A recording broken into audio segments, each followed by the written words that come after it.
the more you learn about the medium, the better you can be at all those things.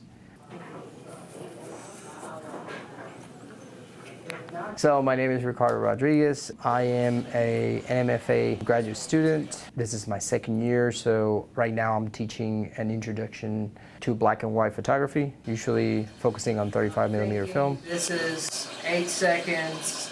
So a little background about me. I was a non-traditional student for my undergrad. Before that, I had a career in the military. I enlisted in the U.S. Army like in '05, and then from there I kind of travel all over the world, and then I often found myself in places that I wanted to take pictures, but I didn't have any other education, I didn't have any other knowledge. I only had like this like little slide point and shoot camera. But I always wonder about, you know, what it would be to have a photography career. Down, this is the best place to be in. So, needless to say, my military career ended. It got cut short through medical reasons, and yeah, I found myself in a place like, well, what is next? What am I going to do next? And then, yeah, I decided to apply to the University of South Carolina, especially J School. They had a program called Visual Communications, and it kind of had like video, photo, and graphic design. And yeah, one thing led to another. I picked up a camera and never looked back since. That transition was kind of rough because, one, I had felt that I lost my identity in some way. I felt like I just didn't have sort of like a purpose anymore. So my family kind of helped me a lot to kind of ground myself, and I took it upon myself to be like, okay, I can't be stuck. So like that's when I actually started doing a lot of street photography, and that led me into like just all the other commercial photography, and then essentially what led me to fine art photography, and here we are. But you know, photography has been around, right, from film, also from alternate processes back in the day. So I wanted to learn as much as photography as possible. And I had the idea that I just wanted to learn to kind of know the history. I didn't know that I was going to teach later on. That's it, since we're doing this now. And it's just more of myself wanting to see like how you would shoot film.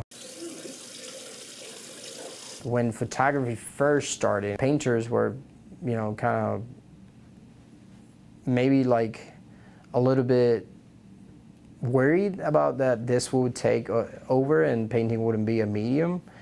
But right, they're still painters right now. They're still, you know, film and stuff like that. So I think, one, it's a great thing to go back to roots, and especially, again, depending on the work that you're trying to convey with it. And yeah, I think it's great. I think it brings people to know what you can do with your hands, and what you can like actually see without using all these technology. And that's where the digital aspect comes to play. So I shot it in film, and then I take it into Photoshop, and then I can enhance that image a little bit better. I get a lot of that, right? I get a lot of students that have never touched a single camera or have done anything about film photography.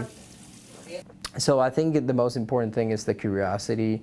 I think also you have to make it fun, right?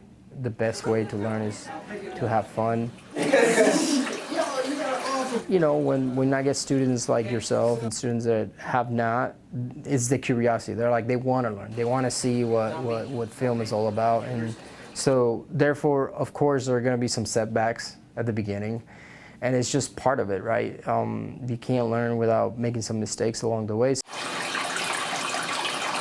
So before I started teaching, you know, I thought about photography a kind of like a one-dimensional thing. Like, okay, you learn some tools, you try to figure out what you're trying to do with that. But as I started teaching, I'm figuring out that photography is a small world, and the more you learn about the medium, the better you can be at all those things. So I'm thinking about the next generation. I'm thinking about like what I can give back to this amazing community, and also like the more you spread the love of photography, the bigger it's gonna get. So it's always good to have that passion behind it.